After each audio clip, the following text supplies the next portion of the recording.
Drinking this album, listen to the brews. I think it would pair well, if only for you, 'cause it's album reviews. It's album reviews. Hello, friends, and welcome back to Album Reviews, the stickiest music podcast. I believe the high temperature outside today was a excruciating 96 degrees, so I'm not feeling very attractive today. I am just kind of a ball of sweat. Oh, no. And I'm one of your hosts, and it's an honor to be here. My name is Sarah. Hey, y'all. I just want to say, let's get fucked up in podcast. Bam. Speaking non-figuratively, of course. My name's Zach. Brilliant. And I just want to say that together we'll ring in this podcast as a band and as co-hosts. My name is Kelson. And I was thinking that I'd rather just be home feeling violent and lonely. My name is Joe Marshall. Well, Joe and Kelson, we're so stoked to have you on the show today. You guys are members and musicians of, you had a good on your Instagram. You guys are Chicago Midwest Kitchen Techno. That is correct. That's our official designation. Yeah. The band Gosh Diggity, at Gosh Diggity on Instagram. Tell us a little bit about that project. Tell us what you got going on. I know there's a record out at the moment as they're listening to this. Yeah. Oh, that's so crazy. We're in the future. A record is out. Yeah, we're a band from Chicago. We are Midwest Kitchen Techno, which also could be referred to as just like chiptune rock, I guess. Yeah. Yeah, and we have a record out called Good Luck, Have Fun that is out currently, except not while we're recording this, but while you're listening it is, so that's fun. This is good. This is like, did you watch the rehearsal at all? No, but I need to. You're sort of like rehearsing, talking about your record that is out right now. Oh, I was going to say Tenet. It's more, is it like Tenet? I haven't seen a single It's frame. exactly like 10. Okay, perfect. I think I'm God. still confused as to what was going on. We're recording this podcast backwards right now. Oh, no. That would mean we're throwing up beer. Yeah. I'm actually producing Guinness into this can. Yeah. My body I don't is want a to ever machine. think about producing Guinness. That's actually how it's made in Ireland. Yeah. Just a bunch of guys sitting around. Is there anything you want to add about our band or the record, Kelson? No, it will have just come out if you're listening to this episode when it comes out. I don't know. I think it's a pretty good album. Nice. You heard it here first. I think it's influenced by the album we're talking about. I mean, I know my drumming is. Yeah, 100%. Very cool. You can go see the release show on July 13th, just a couple days from now if you're listening to this as it's released. That's at Beat Kitchen with Jacob Horn Trio and Hard Femme. The album is called Good Luck, Have Fun. That link is in the description, unless I forget to do it, and then you should DM us about it. That's crazy. If it goes through all the checks and balances, which is to say you do it or I do it and the other doesn't notice, then we need you, the listener, to be the third member of our podcast. So tell us a little bit about what record we're talking about and a little bit about why you picked it. We're talking about a record called Commit This to Memory by Motion City Soundtrack. Sure. And it's one of my favorite, if not my favorite album ever. I know Joe also likes it a lot. I don't know if he's quite as much of a huge fan as I am, but I know. Yeah, no, He's into I it. also love it. And like, this is kind of like maybe too much of a backstory, but I was in high school really into math rock. Cool.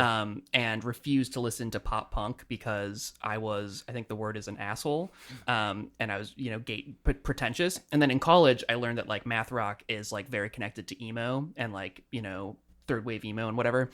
So I decided to open up my musical horizons and like listen to like Fall Out Boy for the first time. You're so brave. So you I didn't know. listen to this till college? No, I didn't listen to any pop punk until college. Wow. And I became absolutely obsessed with this record. And yeah, it's just been like, I just think it's a perfect like summertime just jam. And it's funny listening to it now after we've like recorded the record that's coming out. It's like, it's so weird how it was not conscious to me, but it's like very similar energy, I feel like. And even someone on the internet the other day said it's like, you guys are like chiptune Motion City Soundtrack. No, And I was they said you're like Motion City Soundtrack turned to 11. Oh, is did what they say said, that? Yeah. That's a good comment. And I'm like, that's really And I was nice. like, I take that as a big compliment. Yeah, it's like so nice. Aw. So anyways, Hell yeah, that's so sick. Well, I got this album, I think, when it came out. It was like one of the first CDs I ever bought in 2005 when I was like 12. Hell yeah. And it's probably the only album I listened to in middle school that I still like. Hell yeah. Yeah, it Yeah. stuck with me for sure. Dang, that's so cool.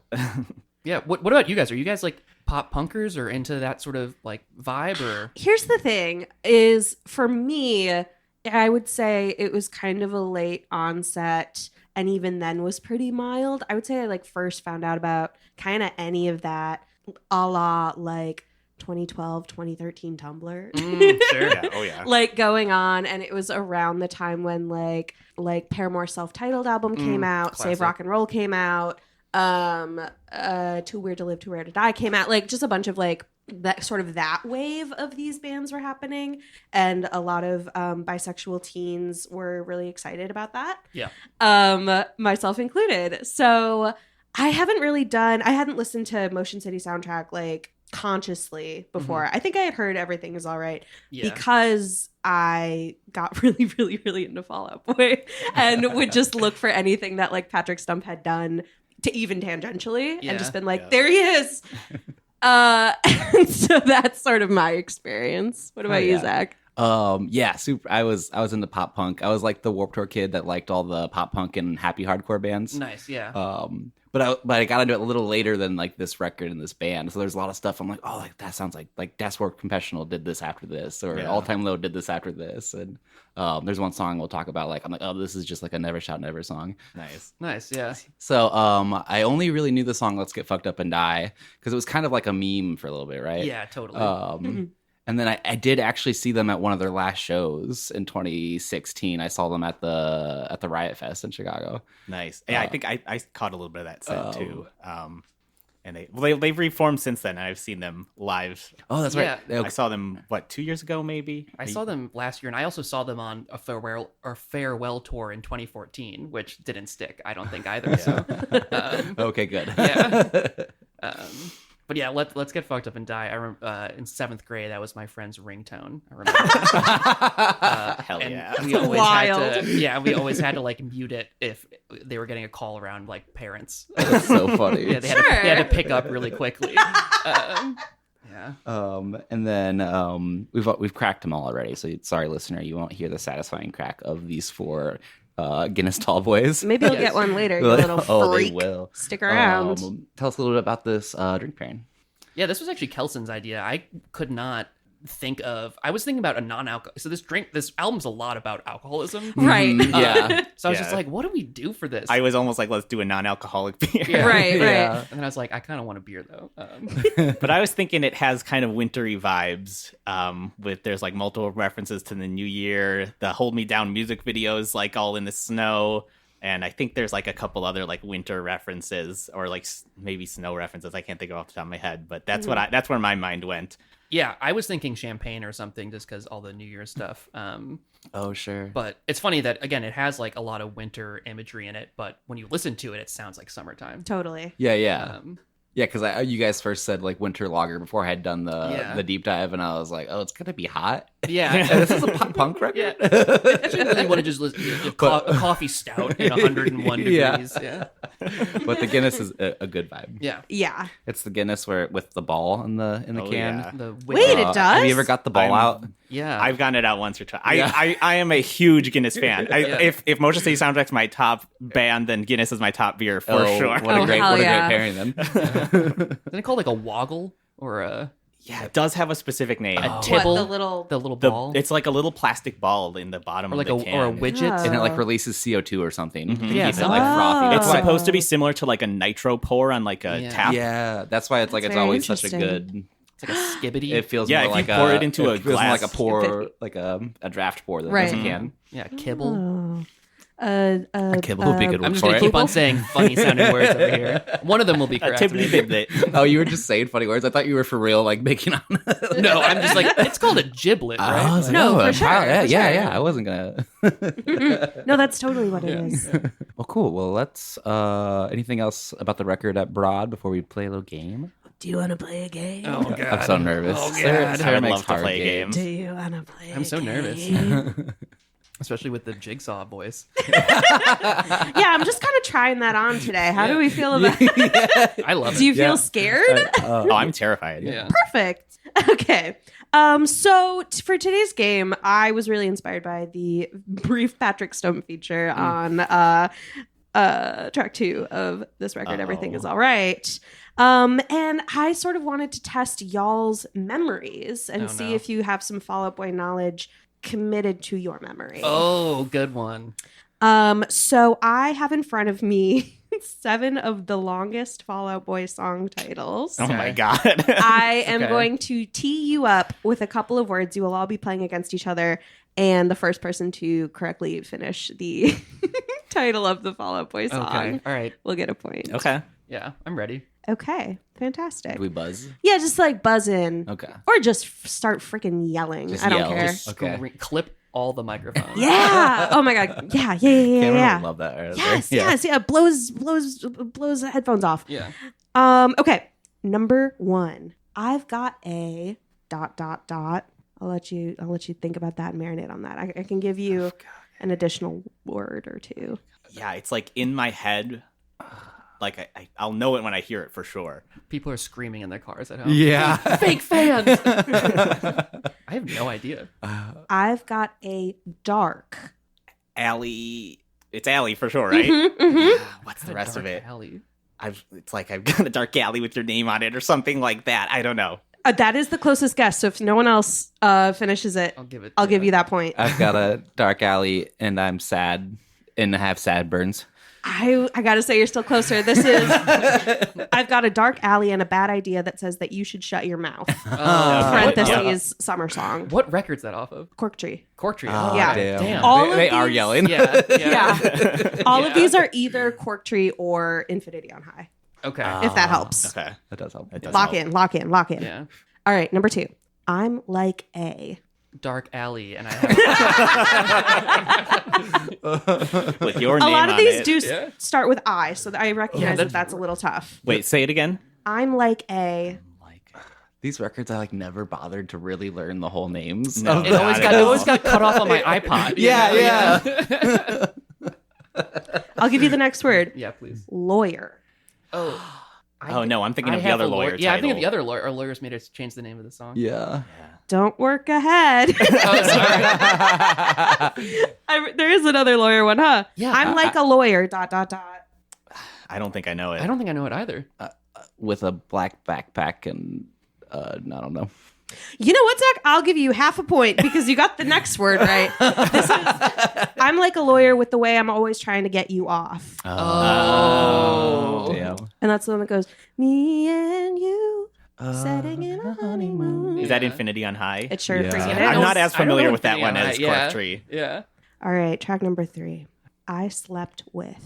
Fall Out Boy, and all I God. got is this stupid song written about it or something like It's that. not perfect, but it is a point. I slept with someone in Fall Out Boy, and all I got was the stupid song written about me. Yeah. Which I learned, I think, is also the title of a Gossip Girl episode. Oh. Yeah, sounds right. Someone fact check me on this. But I think they did some sort of Gossip Girl cameo. And there was a whole ass episode. Anyway. That sounds like something that would have happened Yeah. around that time. Yeah, very 2008. Okay, number 4. Get busy living. So we can get busy dying.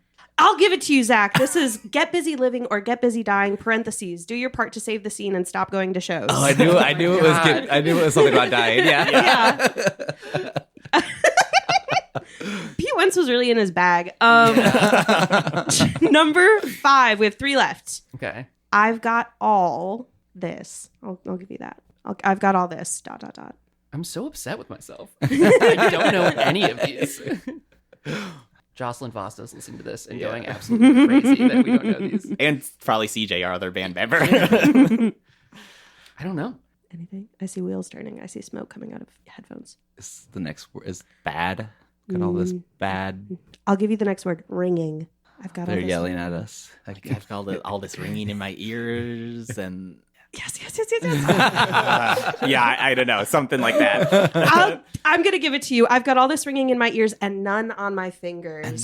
My fingers. Okay. Clever. It's a great song title. Up next, let's see who can get it first. Our lawyer made Us change the name of the song. So he wouldn't get sued. So we wouldn't get right? sued. Yeah. bam. Yeah, I'll give you the point for Bonus that. point of what the actual song was going to be called. Oh, You know? sure. It was like We Are. What was the band? Something in the Temptations. That like old crooning band from the whatever. Was I thought it? it was just the Temptations. It was. There's like the Rat Pack. There's the Temptations. What? I don't know. What's the band that Devin K's really into that they mimicked that album cover? I think it is just know. the Temptations. It's just the Temptations. Yeah. He's the lead singer of the Temptations. I don't know. It's something like We Are Something Something and the Temptations. Oh, and they were like, they no. just had the band name in the title. Yeah, they had the full band name and like the guy, and their lawyers made us change the name. Oh, that's so funny. Yeah. It was I love that I was like, bonus point, what's the actual song title? And I'm like, actually, I don't know. No bonus point for me. Yeah. Okay, last one. This kind of brings us back to the new year. Champagne for my. It's definitely Real Friends. Uh-huh. And like, it's like Champagne for My Real Friends. And like, isn't it like Real pain for my... Jam Friends or Dead something? Dead ass, Yeah. that's what it is. Yeah. Champagne Hell for my yeah. real friends, real pain for my sham friends. It was a landslide. Yeah. It was a bloodbath. Congratulations. You Wow. absolutely won this game. I did. There was like 2 songs that I was like, okay, those will probably come up. And I don't. The other one was like, give me a little less 16 Candles, a little more Touch Me. I'm like, I Yeah. know that song title. The Yeah. other ones, I'm like, I have no idea what they're gonna be. And you know what's crazy? That one looks mad short in comparison. I know. Yeah. It's a lot more like normal. Like Yeah. it's like that's like a different non-band like that could have a song title Right. like that, you know. And it's like, whoa, they're going crazy. Well, funny. thank you so much for playing Untitled Game, aka Finish That Fall Out Boy song title. You've won a pair of these awful sideburns that you have to wear them in the hot. Yeah, and a newsboy hat. Yeah. You've won eyeliner for men. Men can wear it too. Good job, Kelson. You actually, you know. You Yeah, slide. I did. Yeah. Congratulations. Pretty solid. Zach, back to you. With the weather, it's hot. It's still hot in here in It's Chicago. still hot. Do y'all want to take like 5 for AC? Are we Yeah. feeling? Yeah, okay. A little AC break. Little AC break.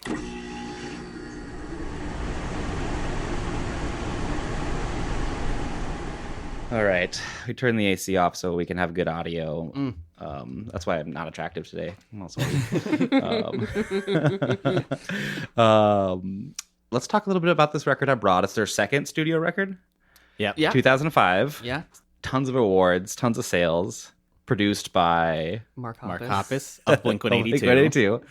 Is he the one that believes in aliens? I'm a bad Blink No, fan. no, that's that's Tom. Tom. Tommy Boy. And this is the first record that Mark Hoppus produced. Really? Oh, interesting. He wasn't ever planning on like being a producer, but they were on Motion City Soundtrack was on tour with Blink-182, and like Motion City approached him and asked, "Do you want to produce the album?" And he had like never thought about doing that before. Wow. Impressive, Crazy. honestly. He Yeah. did a great Yeah. job. Yeah, Yeah. seriously. As soon as I read that, I was like, "Oh, that makes sense." Like the bass tone, the drum tones, Mhm. like Yeah. it's- I learned this today Yeah. looking at Kelson's physical copy of the record. I had no idea about this. So Is it like big? You know, sometimes there'll be like a famous It's producer. fairly big on they, there. they make it like the whole bigger than the. it's on the case, yeah, on the back. It just says it's like the Yeah, you first- don't even need to look in the booklet. It's Wow. yeah, it's like as big as the song titles. Yeah. Yeah, Okay, yeah, that's, yeah, that's yeah. not egregious to me. Yeah, it's not egregious, but it's tasteful. It's like they It's want you to know. tasteful. Yeah, they're like, yeah. Yeah. they're- Do you think that contributed a lot to this record's success? I think so. Probably, yeah. I mean, I'm sure it gave them like a little bit of like a name recognition boost. Yeah, But also just like the songs are just so. I don't think it would need it. Like, Yeah. we could have not had I it. think and like they'd still have it been- could have been produced by someone that we didn't know, and I think the songs are just so catchy. And one thing I don't know this for sure, but I feel like the being produced by Mark Hoppus, like him being kind of more of like a contemporary of them and being like a little bit more newer and like fresh to producing, I think it may have like given them a little bit more of like a fresh sound versus like a lot of these bands of this era would be like thrown in with some like veteran producer who like has done this like a million times and knows like exactly what he's it's doing. just churning out clockwork. Yeah, mechanical. you know, and it's like, and I think a lot of like younger bands and like newer bands feel more intimidated by like guys like that, and like if they're in the studio, they don't like feel comfortable like sharing what they want to do, and like I feel like this feels like this I mean, I obviously I wasn't there when they were recording it, but like it feels like it had a very natural creative process, and like it doesn't feel like it had like someone else's stamp on it, you know? Yeah. Mark Hoppus behind the board would be a very chill recording session, I feel like. Yeah. Yeah, I feel totally. like that would be, just very like guys hanging out, just buds, Guys being dudes. Guys being being dudes. dudes, yeah. Guys being dudes. So 100%, classic. Yeah, there's probably so many fist bumps during this recording Yeah. session. And I believe they lived at the house they recorded it in. Oh, yeah, perfect, in yeah. LA. Yeah, It was like the drummer from Toto's old house or something like that. Really? Yeah. That's Dude, so the sick. lore. Oh, that's hilarious. That's really good. Yeah. Yeah, and so then like another thing about this record is the Moog synthesizer. Was that like kind of a new thing for pop punk at this time? I think it was relatively new, right? Yeah, I'm trying to think of the only other, like, Hello Goodbye had, like, some Yeah, synth stuff. that brought it to me. And then Yeah. there's- Never Shot Never. I think of Reggie and the Full Effect. That they're I don't know if anyone even knows them, but they were like a very synthesizer heavy pop punk band. And then Owl City, which is different Yep. because that wasn't, I don't think that was necessarily Moog, but that was, like, blending kind Yeah. of like pop punk with, like, and you some know, emo stuff and emo yeah. and, like, bubblegum pop, you know? I was Yeah. getting mad Owl City vibes Yeah. listening to it. And- And, maybe it was just the Moog, but Anytime like, the Moog comes up, I just beam. Yeah. It's like, it's a little hidden and it's not in every song, but Yeah. whenever there's those Portamento slides, it just makes me so happy. Yeah, and they're always such great melodies. Yeah, it's just Yeah. so fun. Yeah. Mm-hmm. And I feel like the Moog or Moog, however you want to say it. I know it's technically Moog, but I feel like I'm like a pretentious It's like when I say that. It's like saying croissant yeah, correctly. Croissant. Yeah. Croissant.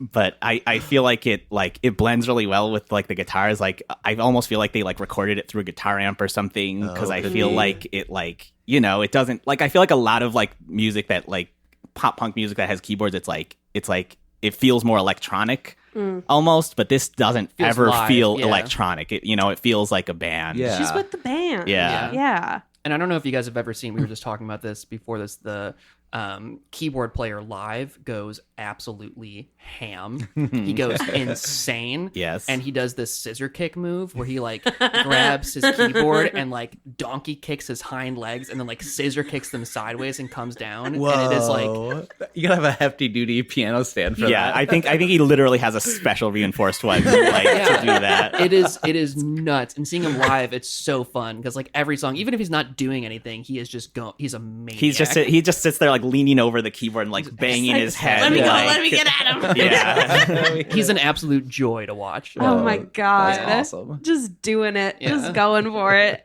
I need we to love him. look that up afterwards. Dang. Because I saw someone like, I forget where I saw that. Maybe it was on like Reddit or something when I was looking at stuff about this. Someone was like, I saw the keyboard player do a handstand on his keyboard. Yeah. Oh, that's so I said, cool. huh? And he does that literally like 3 times or 10 times every show. Like, Crazy. It's so fun to His watch. name is Jesse Johnson. That's a cowboy name. Yeah, That's why he's acting like that. 100%. Yeah, dude. He's ridden a mechanic bull in his Yeah, time. Like, yeah, he knows what's up. Well, I think that's great. I think it's really easy to lose yourself behind a keyboard and like kind of lose your aura. Yeah, he in could that be. way. He could have been like in the back of the stage Mhm. keyboard Yeah. player, but no, he chose different. He chose a Yeah. different He said, path. I'm going to give him the old razzle dazzle. yeah, 100%. Yeah. yeah. He's great. That's awesome. And I mean, I love the drumming on this album. It's like, I mean, I'm a drummer, and this is my top drumming influence album. I mean, Joe was telling me before that, and he was listening. He was like, "Oh, I didn't realize how much you drum like their drummer, Tony Thaxton. This is his name." Yeah, it was like listening to the record, like listening a bit more intensely for this podcast, it was like patently obvious how inspirational this drummer was for Oh, that's Kelson. so cool. Yeah. What are some of the things that you glean from him? I think he has a really good feel for like being, I don't even want to say show offy, but just kind of like technical in a way that really like fits the song and doesn't like necessarily grab your attention, although sometimes it really does grab your attention. But like he'll do these really like precise and almost technical things that aren't like, you know, it's not some crazy fill or whatever, you know, but it's just something that's like, oh, that's like a distinctive little thing that like really like accents the vocals there, or like it really, you know, it's a like the perfect way to like lead into the next section, and it's like kind of like technical and complicated, but it's not like showing off. Yeah, it's not like big Tommy stuff. It's like a Right. lot of hi-hat. Yeah. There's one part in a song, we'll talk to it. It's like the kick drum is super crazy while he's being crazy up top, but it just flows so well into the next section you don't even notice. I think I unless was you're- going to bring up that. And I was gonna say there's also if like, it's the part I'm thinking of, it's like one of the most technically difficult parts to play on this Yeah. album, and it like sounds just like a drum beat, you Yeah. know? yeah, he's also does these really tight like short fills, and I feel like especially on the song Display Only, like you use some really nice tight little fills that are just like, again, it's not showing off, but like even when you play them in practice, it just like scratches my brain in such a great way. And I feel like listening to this record, there's just some really tight fills that are just so great. So yeah, it's so good. Yeah, that was my first note for Attractive today. It was like the first thing I noticed was like just like the tone of the drums too. If we want to play a little of the intro. Abso-freaking-lutely. I am wrecked, I am overgrown. I'm also fed up with the common cold. But I just hate to say goodbye to all the metaphors and lies that have taken me years to come up with.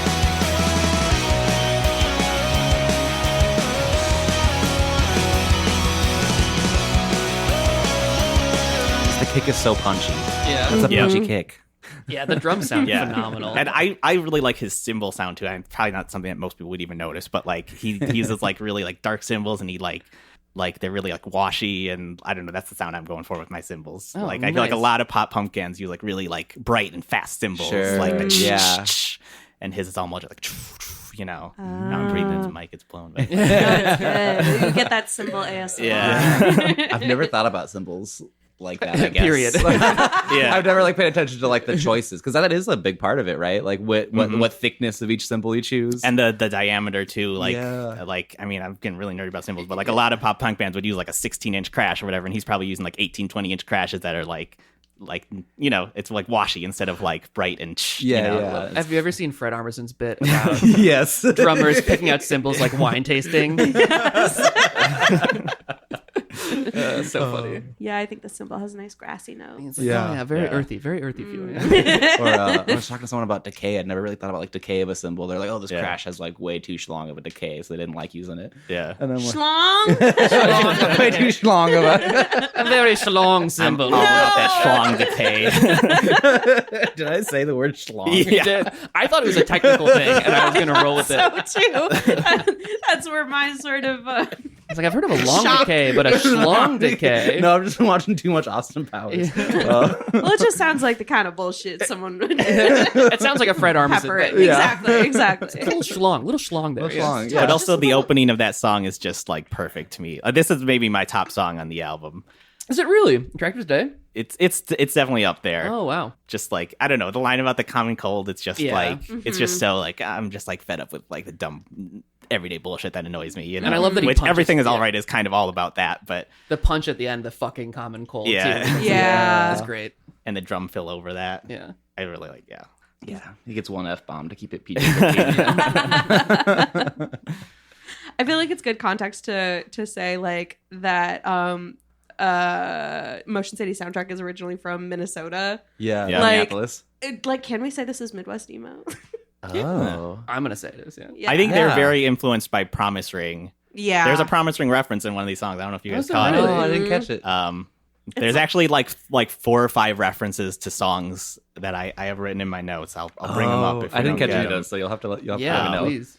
But yeah, he has like a couple references to other like bands and artists' songs and just in the lyrics like that. That makes But- sense. Justin Pierre comes off as such a nerd. Like, so Yeah. I Yeah. would totally see that he was just like, just a big music nerd. Mm-hmm. Yeah, and they seem very engraved in like just like the pop punk scene Totally. culture and scene of it Totally. all. Yeah. I think Justin is also a big like film buff, and Yes, I think there's a couple like 100%. film references in this album. Definitely some of their other albums. I mean, I'm the movie. Yeah. Yeah. Yeah. Mm-hmm. I can definitely see that. Yeah, great first opener. Yeah. Mm-hmm. And then the second track is iconic. Good God. It's been in my head all week. Yeah. It is one of the catchiest songs ever written, I think. Yeah, and not in a bad way. No. Like sometimes you can have like too catchy, I think, even for the genre of pop punk. And this is not that. It's so good. No. And for me, so like again, like I said, like I started getting into this band in college, started getting into pop punk in college, and there was a few records that I would always listen to when I went to certain classes. Oh. And so songs are like stuck in my head of where I was on campus, and So I would put on this song as I was leaving my dorm. So Attractive Today was me walking through my dorm down the stairs, and it would line up perfectly with the drum fill after the intro, Everything Is Alright. I would open the door going onto campus. And I would always like meter Main my character. steps to make sure it would line up, you know? And I just like, I can't hear Everything Is Alright without like pushing that door open and like walking like in college, be like, like I don't know, like, which is just very silly. Something you do when you're 18 years old and you're like, it's gonna be a good day. What class was it? Walking to calculus. You needed to get hyped up for that. I needed Yeah. something to get me through that. Yeah. Although I feel like the song is not really about being all right. It's about telling yourself it's going to be all right. I mean, this entire album, like, sound again, like, you know, if you're not listening to lyrics, you're like, this is the perfect beach record. And then you listen to lyrics and you're like, this guy was having a time. Like, Yeah. Yeah, I read that he was like struggling with alcoholism a lot when he wrote it. Yeah. So he actually got sober while writing the album. Oh wow. I listened to an interview just a couple days ago with him, and the way he said it is he wrote half the songs while blackout drunk and half of them while in recovery, actively going to AA. Wow. Yeah. That checks out. Yeah. Yeah, I think there's a couple that the way he said it is he literally was like wasted in his apartment just writing songs. I'd be so curious what's what, because I feel like, again, like, Everything Is Alright is like, He did point it out, like- couple of them. I think he said like, I think Attractive Today and like whatever. I think the Let's dad Get Fucked Up one. and Die Yeah. was a blackout drunk song. that makes sense. Yeah. I think Time Turned Fragile also. Maybe. I'm trying to remember what I saw, but I think it was a lot of like the kind of sad ones. Yeah. Which tracks. That makes so much sense. Yeah, that's fascinating though. I think like seeing someone's recovery in real time, even yeah. like kind of disjointed in this way, is still like you're like seeing all of these feelings that this person is having sort of before they're on the other side of it. Yeah. And it is kind of kick-ass knowing like, hey yo, they, you know. And the fact there. that he's like sober and doing AA and all this stuff and is like, yeah, I still want to release these songs I wrote when I was blackout drunk. Yeah, you yeah, know? that's nuts. It's Yeah. nuts in a good Yeah. way. Yeah. Yeah. And it's Yeah. also cool that, like, again, this record's almost 20 years old and he's still out there doing shit. Like, it's just, yeah. He just seems like such a good dude, honestly. Yeah. I like him immensely as a person. Yeah, absolutely. Do we want to hear? Well, let's talk about it first. Let's talk about the Patrick Stump. Yeah, of it okay, all. I had no idea. Okay, and this is crazy because, so I saw them last year at When We Were Young Fest. They played this record front to back, and Patrick Stump came out for this song, and I was just like, oh, that's really nice of him. I had no idea that it was on the recording. Yeah. Even after that, you didn't know? No, I was just like, oh, that was cool. Like, they must be good friends. This you know? guy's being dude. Yeah. Yeah. And well, Justin from Motion City is featured on the first Fall Out Boy album. Had no idea. Is I didn't know that that. true? He sing. Oh, what's the song? It's not one of the singles. It's off. Take this to your grave. Yeah. No. Oh yeah, Take This to Your Grave. Oh dang. What's the song? I need to look Wait, it up. now I need to look it up. Yeah, it's so weird because, again, I feel like both Justin and Patrick have such distinct voices. Yes. And I've listened to both those records a lot, and I had no idea that the other one was on there. And I feel like their voices complement each other very well. Chicago is so 2 years ago. Whoa, really? Yeah, Oh. yeah. No way. Chicago so. I listened to that song a million fucking times. That's crazy. Can we listen to He's that on the song? bridge. Yeah, we should listen to it. Yeah, I think he like lead sings like a little part of it. Get out. They really did like Revine for Revine. Yeah. Yeah, seriously. Yeah. Yeah. Follow for follow. That's so funny. That's Yeah. awesome. What about a bunch of good dudes? Do we know like if they like grew up together? No, I guess not. No. Well, they were both like kind of Midwest Midwest, pop punk yeah. band. You know, they were in Minneapolis. Uh-huh. Fall Out Boy was Chicago. I mean, I Well-matched. think people who are from Chicago say they're from the suburbs, They are but, from but they're ostensibly from Chicago. Yeah. And Yeah. I think they probably played shows together and stuff. They must have. Mhm. Yeah. in the early 2000s. That's so cool. You were saying there are a couple other background vocals featured on this song. that Yes. are- So the ending, there's the backup vocals going, "Hi, everything's great. Hey, everything's fine." And so that's two guys from the band Limbeck, and they actually have their album from I think 2003 is called "Hi, Everything's Great." Oh, Really? fun. So it's literally like two guys like singing their own album title. They're like DJ Khaled, isn't it? Yeah, literally, yeah. And I think they had like gone on tour with Motion City like a couple years before this or something. But yeah, it's so funny. I only is found that out funny. recently, and it's just like, I mean, I know the exact line you're talking about, and I always thought that was just like homies in the studio, gang Fox, like just Yeah. Right, I didn't think right. it was anyone who wasn't in the band. Huh. That's so funny. Okay, I'm trying to find the part in the song. Yeah, unless I someone want to has hear. I want to see if I can hear Patrick's voice now that I know. Mhm. You'll just recognize it Yeah. for sure when you hear it because it's like so That is distinctive. so funny that I had no idea even after seeing him on stage. Give me a reason to end this discussion, to break with tradition, to fold and divide. So let's not On the hard, you can Yeah, really tell. 100%. the process of Oh my god! Yeah, It's yeah. so Patrick Stump. Yeah. That is so funny. The amount of times that I heard that, and I just assumed it was like not Patrick Just a Stump. guy. Yeah. Yeah. Anyone but Patrick Stump, probably. Like, oh, that's hilarious. Yeah, you there can he is. absolutely tell it's him. Yeah. So Wow. cool. So sweet. Yeah, you can hear his sideburns. It's crazy. Yeah, you really can. Oh. And the hat. Nose boy hat. Oh, adds texture. Sideburns help with tone. Yeah, they probably do. Like on a very micro level, you know. There's like a little more Weights on the jaw. Yeah. Oh. I was trying to think of a pun for when you're around. Oh, I love this song. Yeah, it's a great one. More stuff about addiction. Yay.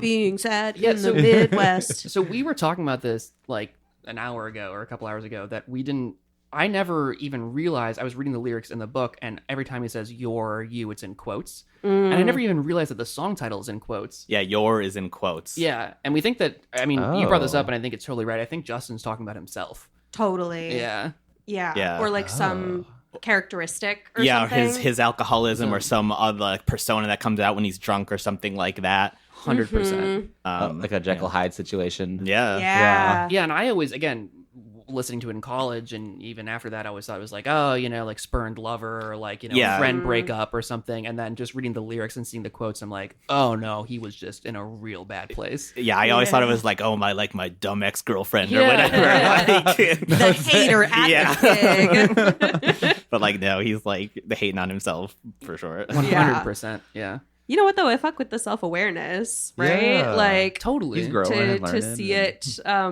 from the outside, to recognize these patterns of behavior, and then also to like describe it like I think in a very interesting way. Late night liquor flu will lead me to the floor, I think is gorgeous. Great alliteration. Yeah. That's a really Yeah, really beautiful good way line. of saying like blacking out and passing out. Liquor Yeah. flu. Yeah. I thought it was really interesting. I mean, that's what I like generally about this record too, is I think a lot of other like 2005 like pop punk records are very, I mean, they're fun, but like you think about a lot of Fall Out Boy songs where it's like me and Pete and the boys going out on Saturday night, and I feel like this record's like genuinely pretty mature because he was going through a lot of shit, and I think Yeah. it's again, sonically it sounds the exact same, but like it's kind of it has a bit more meat to it than I think a lot of other pop punk records that came out the same era. Which again, being someone in their 30s now, I still think it's very listenable and interesting. Where again, I still fuck with Fall Out Boy, but Oh, Yeah, yeah. yeah. Yeah. it's a little bit silly, Yeah, Yo, totally. I've never like looked to pop punk for like deep lyrical meaning stuff. I guess. Yeah. And I know he's like really influenced by a lot of like non-pop punk songwriters. Like I know he specifically referenced like Tom Waits and Ben Mhm. Folds, Yeah, a lot of Mhm. like which I'm a huge Ben Folds fan too. I can see the Ben Folds. I can yeah. see it. Yeah. Totally. Yeah, so I think he's like drawing from a lot more than just the pop punk and alternative stuff that they were kind of more in the scene of. Mm-hmm. That totally makes sense. Yeah. I fuck with it. Hey, Heard. that's my take. Heard. Yes, chef. Yes, chef. I also just love When You're Around It. It's just like such a cool like rhythmically like structured song because it's like in 3/4 and then the drums are like kind of playing in like 4 in the verse and then it goes to 4 in the chorus. It is. It does have kind of that And strange, it's like this yeah. kind of stoppy like da-na-na-na-na, da-na-na-na-na, and like you're kind of playing around with that rhythm. It's I mean it's not math rocky, but it's like almost a little bit of that vibe. Like yeah. not yeah. just a 4/4. Yeah, Mhm. Yeah, good mix them up for song number 3. Like we love. We love, we live, we, we laugh. love. And the last talking about this track has come to a resolution. Yeah, Now we have to talk about the next track, another sad boy anthem. yeah. I love this song too. I mean, and I think Yeah. this one is one of the more pointed songs about. I think again, like a lot of pop punk songs are like, I love her and she left me, and I think a lot of this record is like, I love her and she left me because I was like a horrible alcoholic, you know? Yeah. Which is a bit more, liquids, powders, and pills, not quite taken against my will. She would put up with so much, my madness and self-abuse. She would tend to my wounds and fill me with food when I'm stumbling drunk for breakfast. It's like, oh, Justin, youch. Yeah. She was right to take off before she was consumed. Like, oh, God. Yeah, like he doesn't even hide it. It's just like, yeah, she was right. Yeah. Like, yeah. Which, again, I, admire so much. Not necessarily, stumbling and drunk for breakfast or whatever. We all have our low points. But to reflect on it, I fuck with. Yeah. Like, it's very, he's super open about it. Yeah. And like you said, I feel like it is so contrary to a lot of other, lyrics and such in this kind of realm and scene where it's like, that girl. Yeah, exactly. Left me for that guy. Yeah. And I'm like, Yeah, maybe she was right. Yeah, that was a big whole thing of all these dudes just writing breakup songs. And You're just a notch in my bedpost, but you're just a line in a song. Like, all of that's very kind of just toxic dude after breakup energy. And this is Justin's like, nah, she was right. I was a mess. Like, she was low-key valid. Yeah. Save yourself, sis. Like, right. Yeah. Yep. And I love these galaxy metaphors. I'm trying to put them together. Maybe you guys can help me. Because it doesn't quite make sense, but I don't know if it needs to. I like the universe, but she messes with my words. Mm-hmm. Is she the universe or is she the girl? That's my first question. I'm not talking planets and galaxies, and the distance just makes it worse. So if he's not talking about planets and galaxies, I thought that's what he was talking about. I thought he was like, fun. oh, we're far away. We're doing a Socratic circle. This is fun. Yeah. So here's what my read was. Yeah. I like the universe. Perhaps the person he's in this relationship with is his universe. Is his universe? Oh. And that's why he says, I'm not talking planets or galaxies. And the distance makes it worse. He has lost his universe. The distance from her because of what has transpired. I don't know. No, that totally makes sense to me. I always read it as I like the universe, but she messes with my words, like his circumstances and his life, and again maybe his drinking, But then him saying I'm not talking planets or galaxies kind of contradicts that, which I never really picked up on. I was like, that's a great line, Yeah. Great mouthfeel. It's a great mouthfeel, that's for sure. Very good mouthfeel. This I is don't know. the first New Year's reference. It is, yeah. We more have New Year's references. 2 references. dedicated whole ass New Year's songs, which I think is interesting. I feel like it's partly like a new beginnings. If he literally got sober while writing this album, it's it's probably one of people's big New Year's resolutions is I want to get sober or whatever. Mm-hmm. And Totally. He had just done it, and he's like, it's a new beginnings, New Year, New Year's resolution. I mean, this song's called Resolution, Right. I wonder if that was literally a New Year's resolution for him. I don't know. Yeah, and they don't totally bookend the album, but they are sort of on either sides of it. And the other, I don't want to get ahead of myself, but I'm like, wait, I'm making connections. 2 synapses in my brain just went. And you're like, oh, and I was like, oh, I want to talk about that, but not yet. Also, I just have to shout out the drum beat and the verse of this song. It's so good, and I don't know, just the whole instrumental part of the verse is there's this descending guitar thing, and the drums are doing this but it all kind of flows. It doesn't sound like some I know exactly the show offy thing. It's a really groovy, vibey beat. I have the timestamp. Please, I would love to listen. It's 049. I also like that the verse doesn't come into after the chorus. Yeah, I don't know. It's just a cool structure. It's they kind of start with an intro and then the chorus, and then it's not till almost a minute in you kind of get the first verse. Yeah.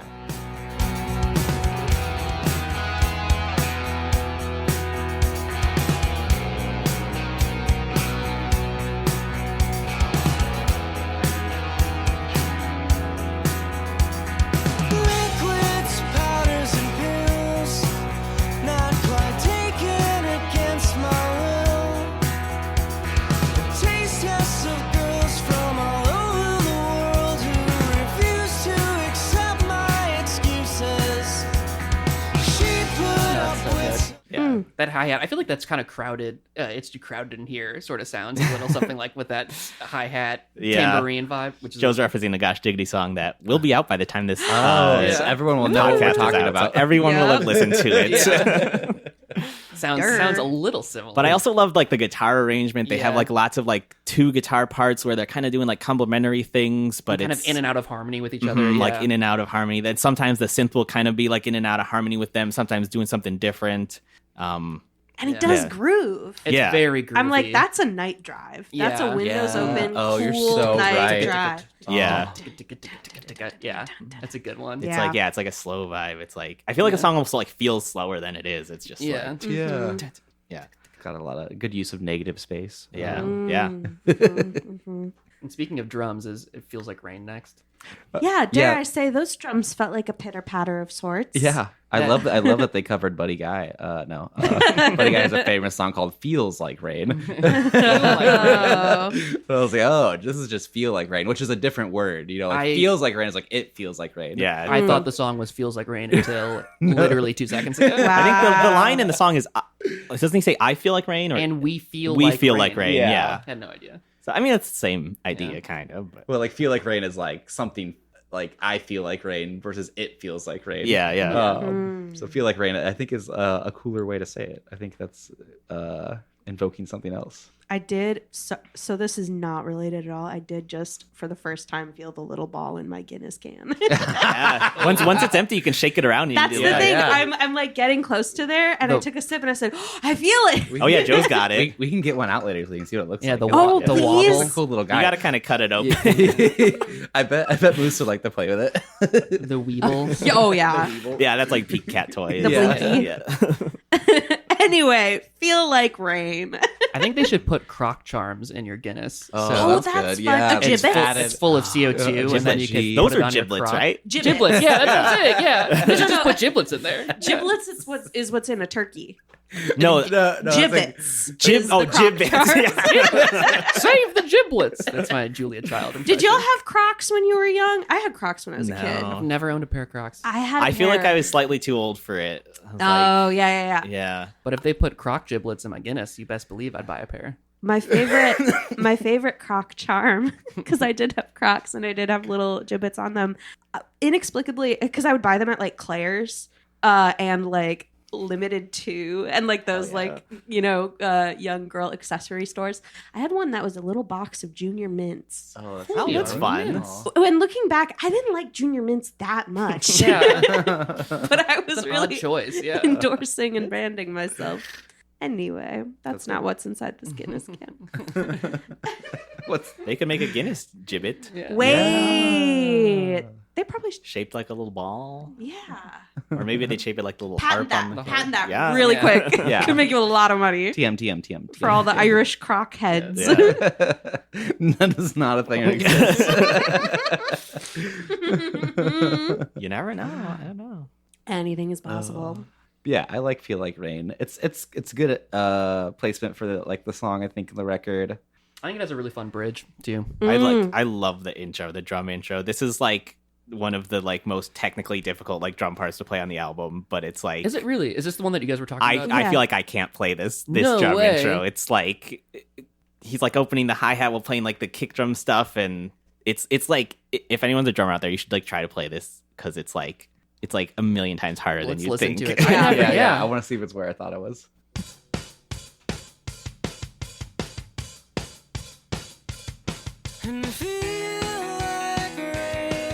Yeah, It sounds simple, right? It sounds so Yeah. simple. Yeah. Yeah. but he's gotta be left foot up or right foot down. Mm-hmm. That's like patting your head, rubbing your belly. Yeah. Oh, that's so interesting. Yeah, it's wild. That's really good. Yours are crazy, man. Y'all are crazy. I don't know how you do it. I couldn't even play piano because I couldn't get my ding dang left hand to do the stuff. Yeah. Wait, Jared, I didn't think we said on air. What do you play in Gosh Diggity? Oh, I play guitar Okay. and I sing, and then I make the beep boops on the Game Boy. Oh, the most important part. Yeah, so all about them beep Designated gamer. Designated Yeah, beep boop. designated gamer. Let's go to Makeout Kids. Yeah. Yeah. I love this line. It's so pop punk. Make out Be kids very- never Never had had a the chance to chance. be best friends. And this also just resonated with me in college because I feel Oh, like yeah. that was just the time where people would make out with each other at parties and ruin their friendship. And I was Absolutely. just like, listen to the song, I'm like, Justin was right. Yeah. Yeah. Yeah. Like, I feel like I was like 12 years old listening to this. I was like, I guess it makes sense. But yeah, it's like, yeah. 100%. It's like, wait, it does make it weird. Yeah. Oh, something about that. Mistakes. Yeah. It is kind of sweet though. Like, I mean, ultimately, like this whatever relationship is doomed. But like, I really liked the second verse. I'm fond of Twin Peaks afternoons, inexpensive Yeah. wine, and cordon bleu. And then Yeah. there's like a tiny little ding Yeah. on Yeah. cordon bleu. I think it's like a triangle, like the It's literal triangle instrument. adorable. It's a great line. I also love the moog in the song. The moog, sorry, Yeah, Kelson. I wrote down at 12 seconds. There's Yeah. a really cool like interplay between the guitars and synths. Yeah, it's a Mm. great synth lead. I wanna hear it. Just that classic slidey portamento.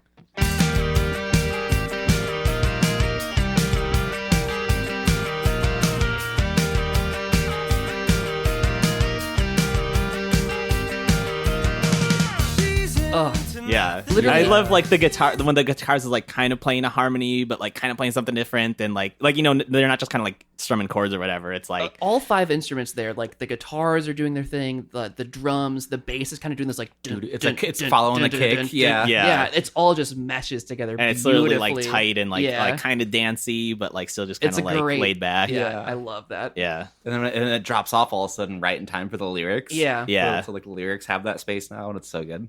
Yeah, that's a really good one. yeah. Love that stuff. We Love love, it. we Love it. it. Love that. So are we? Okay, we're still on side A technically, right? Is that the truth? I think so.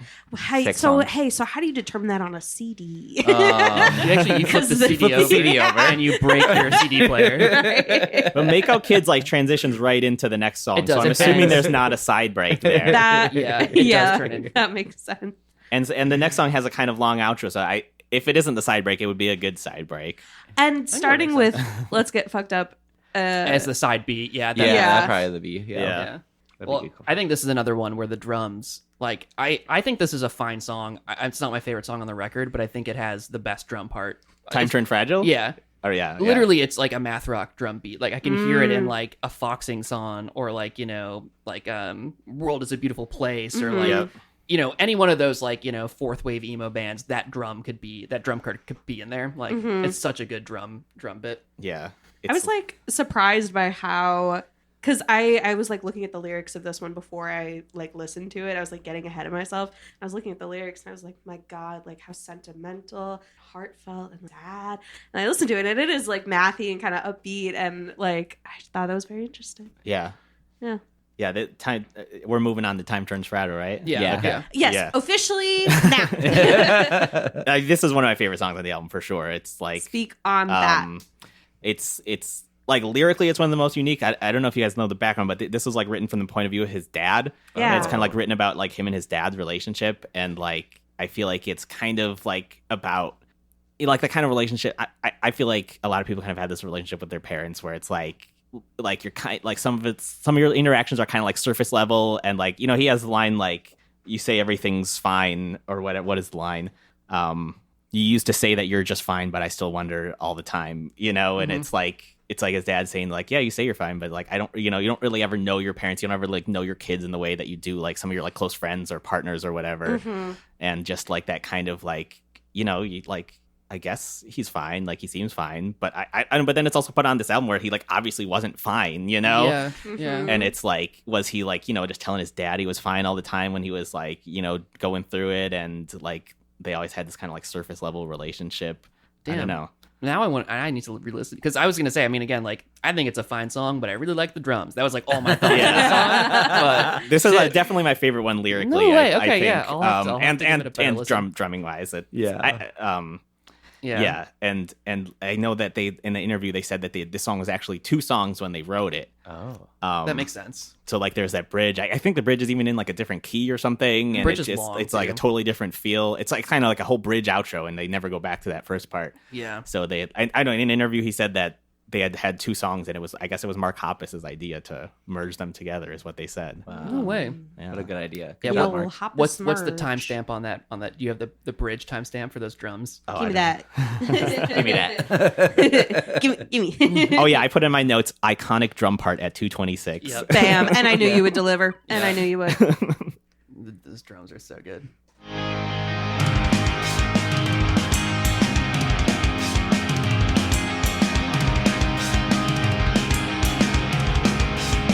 He's always hitting that 2 and 4. Yeah.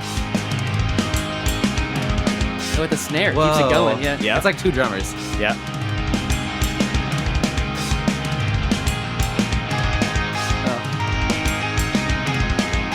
And I do want to get my white ass up and boogie. Yeah. Like, Yeah. This is an interlude about your dad. Like, Yeah. in that context, I'm like, yeah, I gotta call my dad. Yeah. Yeah. Time goes on. you Yeah. know? It's definitely Time the turns passage fragile. of time. Yeah. I really want to watch him play it because, again, it's so busy and he still does He has that. a breakdown video on YouTube. Does he? Yeah. That simple Oh. choke. Because that's like the best part about that riff is it's so tight and he hits the cymbal and chokes it and keeps on going. But like, again, doing all that, hitting choke, like it just is such a... It feels like two drummers. yeah, Yeah. yeah. He's like driving a spaceship. Yeah. And then you're totally right, that 2 and 4, like it's literally like if you Yep, break you're it down always to keeping the backbeat. kick Yeah. snare is just like a dance, like you're just, it's driving, but he's just putting all of this in between. And it. then everything else is just doing this like Yeah. It's all kind of like this like simple, just like Yeah. happy but like almost melancholy yeah. like riffs that are just kind of like spacious and like leaving space for that. It's so good. This is Cats in the Cradle for pop punk. Yeah, Yeah. exactly, 100%. Delicious layers of flavor there. Delicious, delicious. God, I need to re-listen to the song now that I know that you like it so much. Literally, my entire thought was like really good drums. Oh, and this song title is a reference to another song. The band Limbeck, who are the guys who are featured Yeah. on Everything Is Alright. Yeah. Their song Julia has the line "Time Turned Fragile." Interesting. Yeah. A nice little head nod to their buds. Yeah. That's a good phrase. Well, good artists copy, but great artists steal. Yeah. Mm, And good podcasters take a break to get more beers. To get more fucked up. 100%. Reading my mind. All right, we're back, guys. I just committed social suicide off air. By He's speaking figuratively, of course. Jeez, yeah. Well, tell them what you did. Tell them what you did. Oh, we tried Sarah's smoked salmon vodka that she prepped for the live show, which is out already. If you should go listen to it if you haven't. And it was good. It was criminally Like good. insanely good. Like I'm blown away. I with was- how it tasted. Saying I was skeptical isn't. Knew with certainty it would be terrible, and I drank it, and I want more of it. I every thought it day. was going to be fishy and bad, but Yeah. it was good mouthfeel. It's Well, like a nice smoky flavor. It Lovely kind of lingers color. in a pleasant way. Can I tell you something crazy too? It was Please. the cheapest smoked salmon I could find at Mariano's, and it was the cheapest vodka I could find at and Mariano's. you made them good. You- That's yeah, such they both had a glow up. more Yeah. than the sum of their parts. Again, you were saying with a Truly. Bloody Mary, like, that would be Yeah. so Bloody good. Mary. Go listen to Album Brews live and in cahoots at the Lincoln Lodge to maybe guess why I have smoked salmon infused vodka, even though you won't see it on the I'm episode. But now we're getting fucked up and we're gonna die with our second Guinness of the episode. Yep. We can no longer hear the balls rattle. We're lost in the abyss once more. Yeah, great song. This song takes me back to, again, I wasn't into pop punk in middle school, but this was a ringtone of a friend that I had when I was in 7th grade.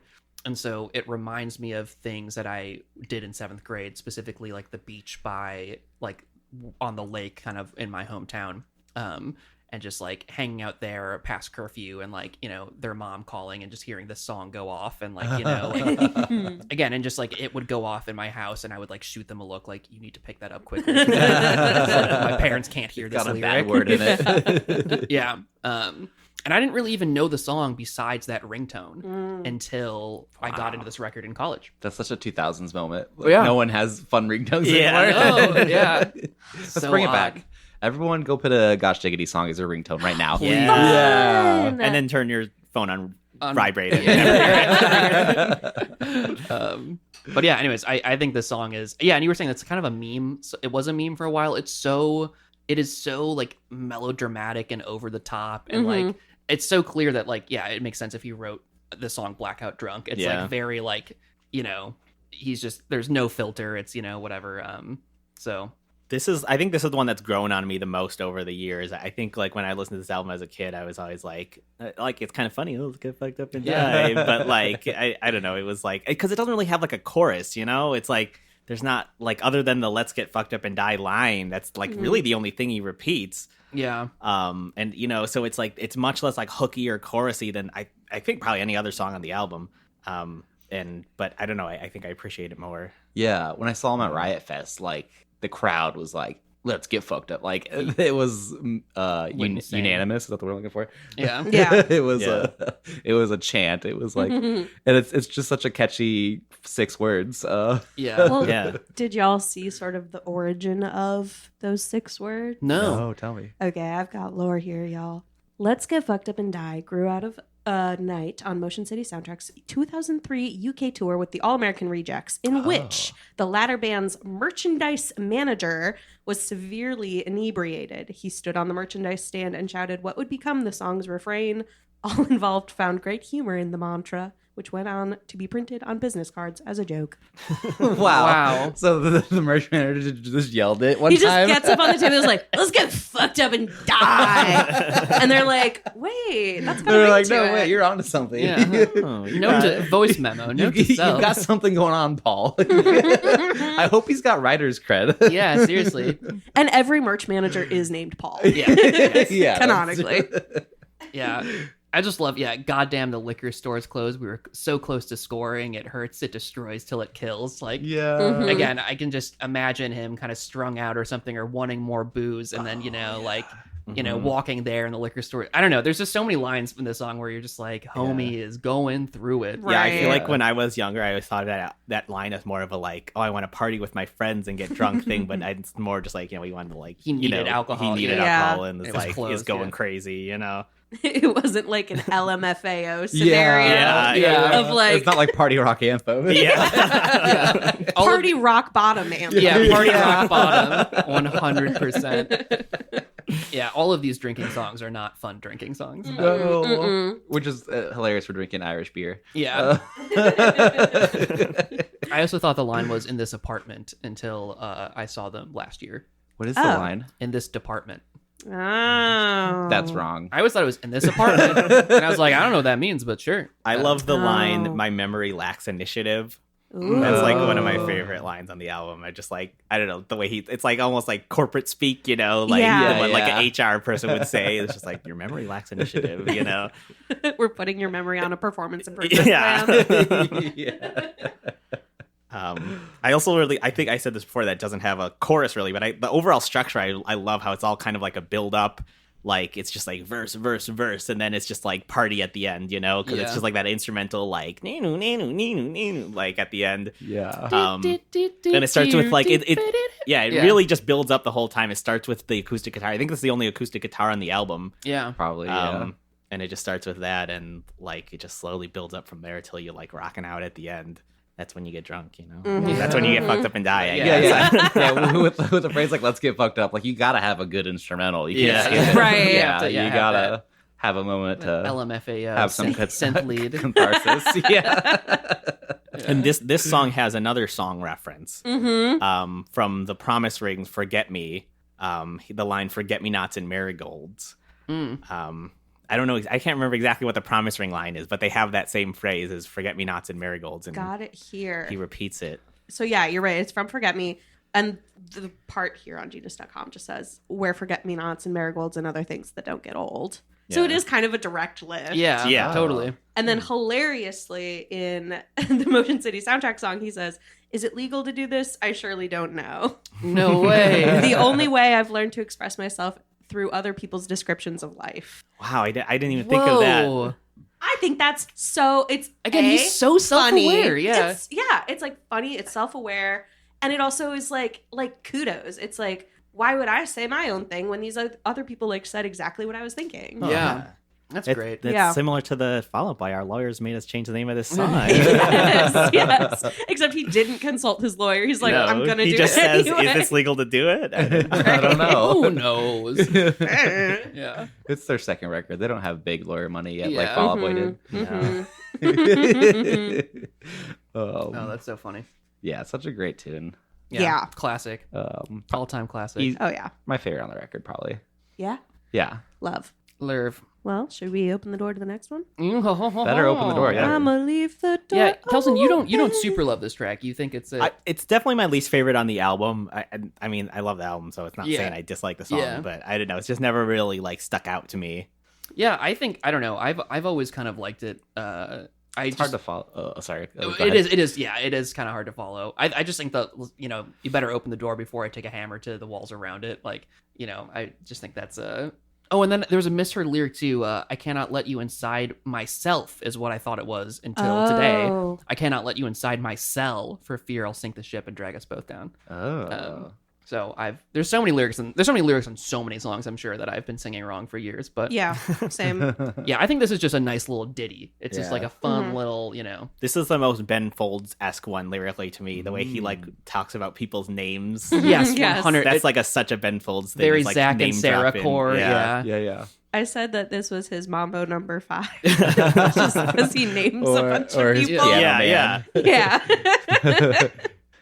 Bill's still in the Navy, working Yeah. for Davey. Matt makes, Kate claims, Frank fails, Liz likes could all be Ben Folds song titles. That's really good. Yeah.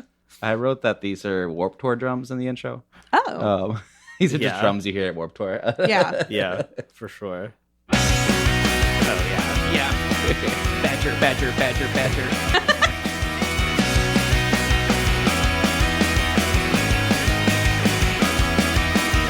You better open the door before And then that taking bass her tone. to Oh, it's the so dirty. Yeah. I cannot let you inside myself for fear I'll sink the ship and drag us both down. It does kind of sound like myself. 'Cause I've he says always heard- myself for fear. For fear, yeah. I've always heard it as Oh, myself. for Yeah. fear. Also, it's funny. I call that drum beat the Badger. Yeah, from- speak on that. Yeah, so do you know Rob Scallon? He's like a music YouTuber. No. He at one point described Badger from that like YouTube video a million years ago. It's like mushroom. Badger. 'Cause, like, Kick snare. That it's like a hardcore drum beat or like a pop punk drum beat that Yeah. just sounds like badger. So whenever we're in practice, I'll be like, "Oh, do you want a badger there? or do you want a mushroom? Do you want to do it a badger? I'm more into badger. the snake. Yeah. Oh, snake. But that's Warped Tour drums are Badger drums. Yeah, 100%. you're so right. Yeah, I think this is the most like just pop punk, like Yeah. straight ahead kind of song. Yeah. Yeah, 100%. Yeah, it's really good. Yeah, and the next track is my favorite off the record. Ooh, tell me Our more. other New Year song. Yeah, other New Year's song. It's maybe my favorite too. It is. Mhm. I love this song. Yeah. It is so emo. Yes. It is just the most emo track on the record. Yeah, I also do you guys listen to Postal Service at all? Yes. Yeah. The song "This Place Is a Prison" Uh-huh. is the exact same. They're the same song. Oh. It's literally a homie at a party who is losing his mind and does not want to be there. Yeah. Like it's just the same thing. And I think they both capture the vibe so well. Universal experience. Yeah. Yeah. I think my favorite line on the album is what is it? Why did I come here? These humans all suck. I'd rather be home feeling violent and lonely. Oh God, yeah, that is a line where it's like, "You doing okay? I mean, you're not, but are you okay, man?" yeah. But it's like so I don't know, I find it relatable. Not that I would feel violent necessarily, but just like being at a party or something and be like, these people suck. Like I'd Yeah. rather Yeah. just be at home feeling not violent, but Yeah, just Yeah. as lonely. Again, like getting into this record in college, there was a lot of times where like people would just show up to your dorm room, and then before you knew it, like everyone was in your dorm room that was one room, and I hearken to the song, like just being like, oh my God, like everyone needs to leave this room. Like I am not in the mood for this. Get like, out of my house. Yeah. Yeah. And I also just love the ending, heads up, damage controllers or ring around her finger, Yeah. like his vocal work there. It's just like this dude is losing it. This is like the most impressive song vocally on the album that he's just, I mean, all of his singing is like he sings so high, like He's an insane vocalist. and Yeah. it's just like he does all those like he's really precise about like using the like chest voice versus head voice and the high range and like he's Yeah. like it's like not necessarily like you like hear it and you're like, oh my god, he's like one of those show-offy rock vocalists, but it's like He's if you're singing along in your car, it's like, well, I can't sing that. You know, it's crazy trying to sing this record in your car. It Yeah. hurts after like half a verse. Yeah. I don't know. I think I love that line. I love his vocal work. That whole song is just like it's like a small little contained song. There's no Yes. drums on it. No, there's It's no just- bass or any. It's just the two guitar, guitars. yeah. And I Yeah. love the arrangement of the two Yeah. electric guitars. Like a lot of bands would just do like, oh well, like we'll just do an acoustic guitar strumming for a song like this. You know, it's like you would just have an acoustic guitar, maybe a little piano or something if you want to be extra corny. You Yeah, know? yeah. Like, but it's just like they just got these two like clean electric guitars, just like playing like slightly different things, but like it all kind of feels like one part. It's like it's Well, and the cool thing is Great. too is like during the I'm trying to find out if my words have any meaning, like that strum pattern easily could be behind drums. Like, Yep. you know, it sounds like they there do was- that little like Yeah, like that little triplet thing. yeah, Like like- this almost sounds like a metal like. I'm sure yeah. that there was an arrangement of the song before this recording where it was a full band song. Yeah, like it- you can hear that there was, and they just stripped it down, and it's just perfect. It almost, I don't know if this is what happened, but it feels to me like they had a song recorded with drums and bass and everything, and they're just like, what if we just took everything but the guitars out, you know? yeah. Oh, less is more. It Yeah. totally sounds like that. Like that strum pattern does not sound like an acoustic or like a solo guitar. It sounds like it's playing off of a drum beat, you know? That's crazy. Yeah. Can I hear it in that Yeah. context? Yeah. Yep. Because I I've think got it I think queued you're up. so right. Like an acoustic guitar would not do this service to the record. I am often interrupted or completely ignored. But most of all, I'm bored. I'm trying to find out if my words have any meaning. Lackluster and full of contempt when it all That little thing. Yeah. Yeah. Why won't you That's so cool. listen to Yeah. me? Like you can hear that this could easily be Why did I come? in front of a drum track. Yeah. Yeah. But to your point earlier about like the song being like kind of a container, Yeah. like I think it really does lend itself to like the sort of world painting of the song where it's like you really are just like in someone's room or in someone's house or Yeah. whatever, and in your own brain or whatever. Like it really is so. Yeah. Inside your own head. Yeah. And I love that again, like he's there, he does not want to be there. Mhm. You know, it's probably a New Year's party. He's having a bad time, he wants to go home, and then the song ends where like clearly he's like there with probably an ex or, you know, someone he's had feelings for, and he sees that they have a ring around their finger, and it's just like, oh, this guy is just having a bad Yeah, get night. moved out of here. He's just give him a kiss on the forehead and tuck him in, like He's walking around get him like, out of there. Fuck my fucking life. Yeah. And this song title is actually a reference to another song. Is it really? It is a reference to the Tom Waits song, Please Wake Me Up. No It, way. it has the line, Together We'll Ring in the New Year. Wow. Bada bing. Yeah, Bada that's boom. cool. Yeah, I don't know. Great track. And also, I think we were talking about Justin's voice. Like, I think he is one of the most impressive vocalists from this era. I think like all the pop punk singers have these like incredible like belts, and like, you know, again, like Patrick Stump's a great vocalist. I think Justin is like an otherworldly singer. And I remember I saw him in 2014, and it's like he was just the exact same live. Whoa. And then recently, he actually had spinal surgery, like maybe a decade ago at this point or something, and Yeah, he's I like didn't know. never fully recovered. So when I saw him last year play this record, he had like an inhaler and then a can of oxygen on stage. Wow. And he was like hitting both like in between verses, because he was just like, because this is like, And he doesn't play guitar live anymore. He can't play like, guitar 'cause He of either Sure. like sits down or I don't Yeah. know if he wasn't. When I saw him, he wasn't sitting down, but I think he might have had like a cane or something. yeah, and like Yeah. he So can't sad. everything that he belts in chest voice, he now like sings in falsetto, and like, but the crowd was just like 100% with him. Like Yeah. nobody wanted anything but the best for him, and like he even said like, you know, I'm like, you know, having a hard time, and everyone was just like, we love you for whatever you're giving us. Yes. Like, yeah, it's just I just love that he's still doing it, even though like shit's been really rough. I mean, it's fucking remarkable. Yeah. And like a big testament to resilience. Yeah. Right? To still show up in whatever capacity. Yeah. Yeah. And this is a hard record to sing. I mean, it is, Yeah. again, like, try singing it in your car. Like, I was singing it yesterday, and it's like, I was trying to see if it, like, it's just so difficult to hit Yeah. these notes. I also love the harmonies on this album. Yeah. I'm like, I actually, when I was listening through this week, I specifically listened for it to see if there was any high harmonies on the album. There's 0 high harmonies. Wow. It's only low harmonies. And like, I think that really like helps to bring through the main vocal, and like, you know, it never feels covered up, and it always feels like it's just him singing.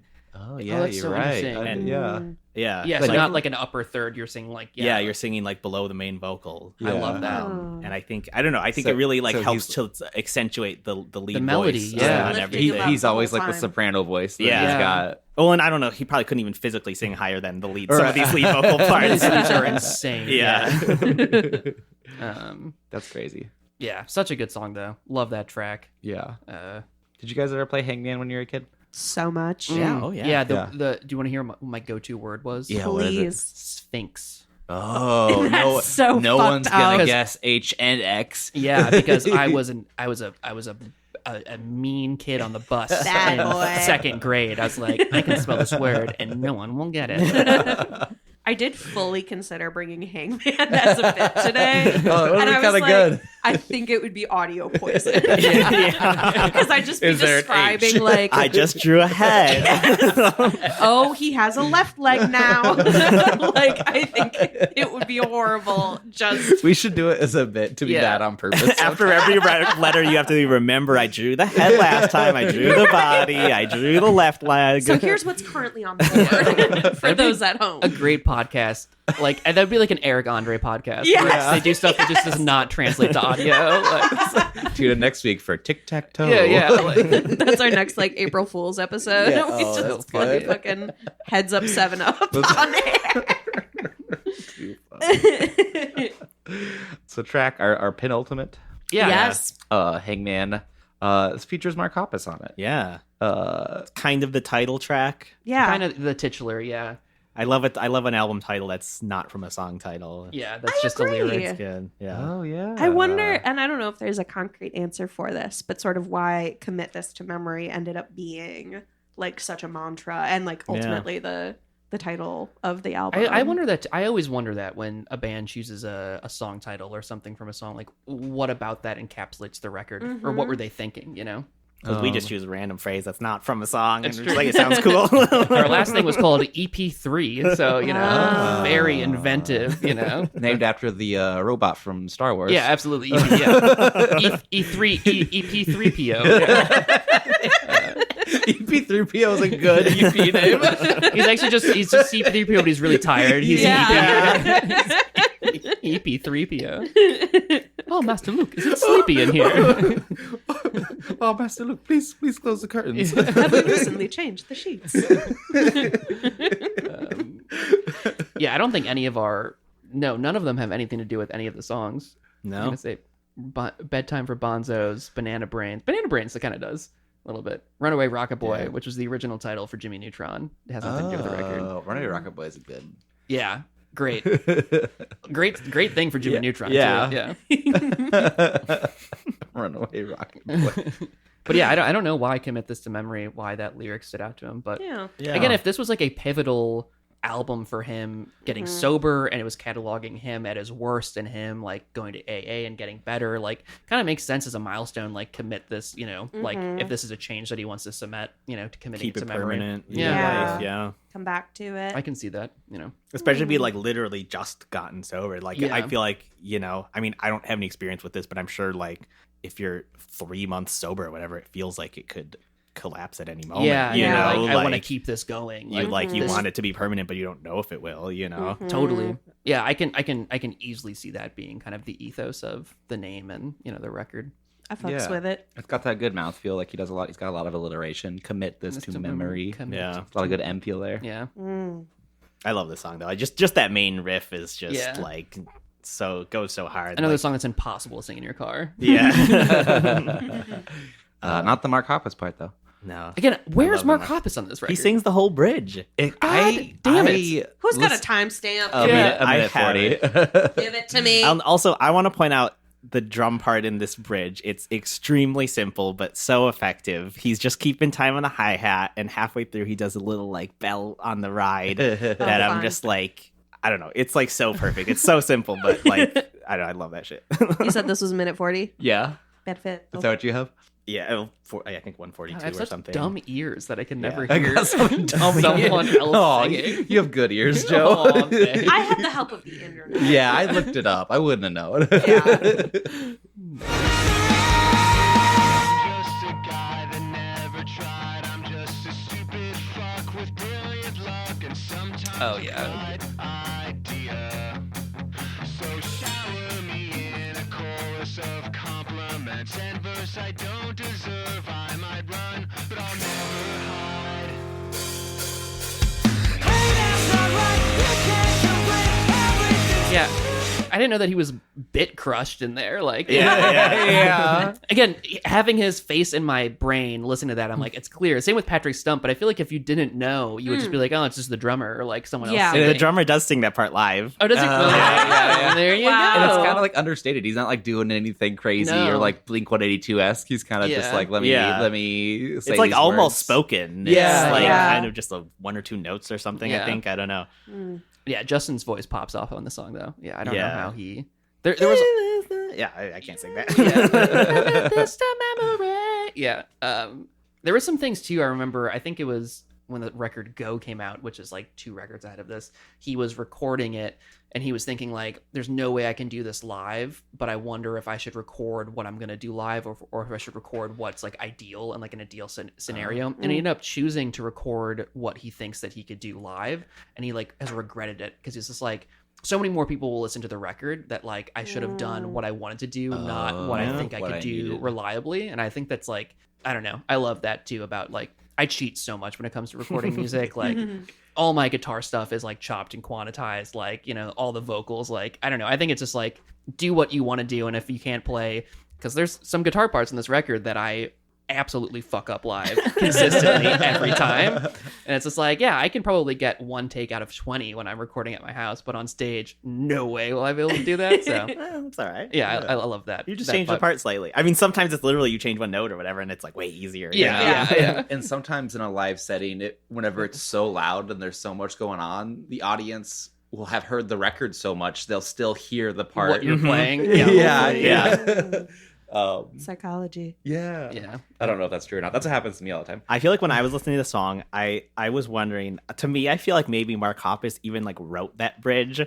Because I feel like sure. lyrically it feels really different. And I specifically wrote out, I think the line chorus of compliments and verse I don't deserve is like too cheesy to be like written by Motion City soundtrack. It sounds like That's a got Mark- 182. Yeah. Hoppus all over it. Yeah, it's weird that part where he goes, "What's with all the spiders?" What about the eating my aliens? eating my indecision Yeah. alive or something. Work sucks. I know. I really just want to fuck a dog. Yeah, That would be awful. it would be That would ruin this song for me. just a little bit. Yeah, That'd be kind of awesome. ruin it, Marky Mark. No, I love Mark Hoppus. Yeah, that's a great track. Yeah, it's a great feature. I think just having him in that little part of the album is it's fun. Again, so cool that like, you know, I don't know, of the time, like Blink and Fall Out Boy are Right. like, you know, like the, you know, 2 of the kings of this genre. Like it's so cool that they're just on here and like Mark produced it. Like Fall Out Boy wasn't really at this time. I think this was 2005? Yeah, right this around was- the time Sugar Were Going Down. Yeah. Maybe before. I'm not sure. I It bet it was was- recorded before that came out. when did From Under Yes. the Cork Tree come out? Like 2 or 3 months before this record. No way, because that's when they blew up. Yeah, Yeah. so it was probably Yeah. so cool that they were all in the same scene doing stuff and just pals. But again, I think, you know, Blink 182 and and Fall Out Boy still have like huge staying power and are Yeah. selling out arenas. But I think Yeah. Motion City is definitely a bit more forgotten of the time. Yeah. They've never had that huge mainstream They success. didn't have that like crazy radio hit. Well, and they weren't like on one of their albums was a major label, but like this was on Epitaph, which is like a smaller label, Yeah. you know, and like I think most of their stuff's on Epitaph or other smaller labels. So like I don't know, they never had that huge mainstream like major label Push, success, yeah. but Yeah. you know they had. But it's cool that they still were- have a yeah. following. Oh, totally. Yeah, but it's just Yeah. fun that they were all pals back in the day. Like, they're Yeah, all it's cut like- from the same cloth. Nice little time capsule. Yeah, Yeah. totally. Yeah. They should start a super group. Oh, should. cute. That'd be good, right? I like that. I'm trying to think of all the super group names. 2005 Plus Angels on the Airwave 44. City soundtrack. City soundtrack. Genius. That's very good. Oh, guys, it's our last song. Hold me down. One of Hold the me back, best. bro. Hold me back. Bro, Yeah. bro. Hold me down. Which is also, I can't look at this song without thinking of the Halsey song by the same name off the album Oh, Badlands, which like that was my shit in like high school. And she had this like whenever she would perform the song live, she would like sort of drop to her knees and like bounce. And so I can see Justin doing that for sure. Yeah. yeah, you think? I'd like to. I would like to too. Maybe not after spinal surgery. Yeah, no. Not But anymore, back anyway. in the day. This song is maybe a little less fun than the Halsey one. A tiny bit. Just a touch, perhaps. Yeah, this is another one too where the you is definitely him, you know. Like you hold me down. I feel like he's definitely talking about he's speaking Yeah. about himself, you know. Well, the framing of this song is like a letter. Yeah. It's like, I found a letter. And I know in the interview, he said that this was inspired by him finding his roommate's like math homework in the bottom of the couch. And he was like, wouldn't it be weird if this was like a breakup letter that they Wow. never sent or something like that? Oh, no way. So it's like, yeah, I get the idea is that like someone like found a letter that was never, sent to them. or Meant to be, meant yeah. to be, Ooh. meant to be read. Yeah. That's Oh, tough. how will I break the news to you? Yeah. Yeah. Yeesh. That's so cool. I thought this was a great outro song for the record. It's, Yeah. yeah, It it's really like the perfect. leaves me feeling like, at the end of the meditation when they're like, and take a moment Yeah. and breathe. Because I feel like the record's so hype and so nonstop, and this is like a bit more of a reprieve. You This is know? the Shavasana. Yeah. Yeah. I love this song. I think I've said this about more than one song already, but it's maybe my favorite song on the album. I love the like simple little drum intro with the like click on the snare and the hi-hat. I don't know, it's so like more atmospheric than the other songs. I love the one of the only like bass lines on the album that sticks out to me is in this song. Really? In the second verse, it's like this weird like going up high on the bass, and I don't know, I feel like you don't necessarily like notice it if you're not listening for it, but it's like one of the only things where it's like, oh, that's kind of a little show-offy bass thing.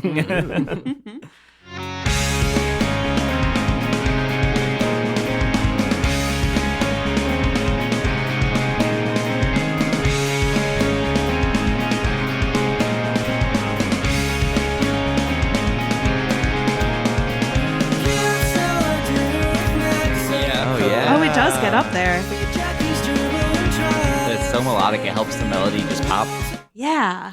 I feel like Kelson and I were kind of in a little bit of a project for a little bit where I play bass, and I don't play bass, but I play bass occasionally, and I feel like that's a riff that I would try to write because I play guitar and I want to play high notes. Yeah, I should just play the bass, you know? Yeah. But But that's it's like he does that like once on the whole album. and that you was know? me every song. I was like, oh, let me play above the 12th fret here. And like, it's like, no, Joe, that's different instrument. you know? There's a funny bass player joke where they're like, you don't make any money playing above the 3rd fret. So true. Yeah. That's a great bass line though. Yeah, and just the whole range of that. I mean, I love the drum thing. Like it's almost like a weird like New Orleans jazz kind of like drum beat. Like, but it doesn't really sound like it. I don't know. It's and then it's the guitars are like, in this song. They're also like really coolly arranged, and they're doing that thing where they kind of do different things and they're kind of complementing each other, and the synth is kind of there in the background complementing it too. It's I love it. Neato. Super well mixed, super well arranged.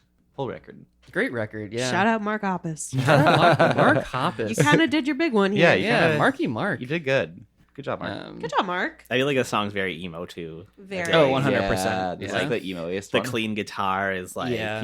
it's like almost American football-esque. Yeah. Oh, what a fun record. And again, like this time period, because Chicago is relocated to the center of the sun, I feel like this is the perfect weather to listen to this record Yes. though. Like driving with your windows down on like a very sunny day with like blue skies, like this is just the perfect like pop punk, like Yeah. it just works so well. If you don't listen to lyrics. Yes. Yeah, if you don't remember that, Yeah, it's yeah. sad. Do you need a dark room and a Guinness? Yeah, 100%. Wait, hey, we have those. Yeah.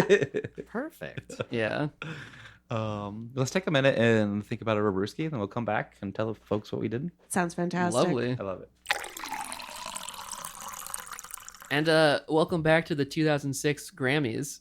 Our next category is Best Party Rock Bottom Anthem of the Year. And I'm trying to think of other bands that were in 2006, and I can't think of any other record. Kelson, help me out. Nothing. Well, the nominees are Get Behind Me, Satan, White Stripes, Classic. Guero by Beck, Classic. Plans by Death Cab for Cutie, Classic. or Commit This to Memory by Motion City Soundtrack. Classic. And the Grammy goes to Motion City Soundtrack, Commit This to Memory! I shot for sure it was going to be Plans. I mean, that's... Yeah, same. I was surprised, actually. Yeah. Well, hey, Motion City Soundtrack, congratulations. Congratulations. And congratulations to you, the listener, for completing another fantastic, wonderful, excellent, supremely delicious, decadent episode of Album Brews. We are Album Brews, if you didn't catch that already, and we will continue to be Album Brews. If you want to check us out on the internet, we are on social media at Album Rebrews, and our website is www.albumrebrews.com. A giant, huge thank you to our editor and singer-songwriter extraordinaire, Cameron Bopp. Go check out his stuff. He's on our last episode of the live show. A good, hilarious time. Guys, please go listen to the live show episode. It was so fun. They let us on stage at a comedy club, We y'all. were at a real comedy club. The Ferk. Yeah. The Ferk. A giant, huge thank you to Joe and Kelson from Chicago Kitchen Sink Band. That's not what it said. I kind of love that even more. Just Kitchen Sink Band. Chicago Kitchen Sink. A little bit of everything in there. It's all the shit you love about Chicago just thrown in. Midwest Kitchen Techno Band, Gosh Diggity. Go check them out on the internet at Gosh Diggity. Go check out the new record. It's out already. Whoa. Good luck. Have fun. Link in the description. And then go see them at the release show at Beat Kitchen on July 13th with the Jacob Horn Trio and Hard Femme. Anything you all want to say to the folks at home before we get out of here? Thanks for having us. This was a lot of fun. Yeah, thanks for listening. I'm so glad I got to talk about one of my favorite albums of all time. I'm so glad I got to hear Kelson talk about this record. It was truly a joy. Yeah, this was a lot of fun. Thanks for having us. Yeah, that's it. Thanks for being here. Yeah, y'all rocked. To close out this episode the way we do every single episode, we are going to, in the same order that we introduced ourselves, get very, very, very close to our microphones and say a sweet and tender ASMR style goodbye. I will go first. Sorry for party rocking. Goodbye. Thank you. Is that, I don't know if that is. I'm really sorry for the glottal slaps. I don't even know if that's what it's called. I've had a few beers. Glottals? What's in a turkey? Yeah, glottal slap might be, you might need to beep that out. Glottal stop is what you're thinking. Glottal stop. But that's not what you're talking about. That's not what I'm doing. Anyways, I apologize. Bye, y'all. Bye.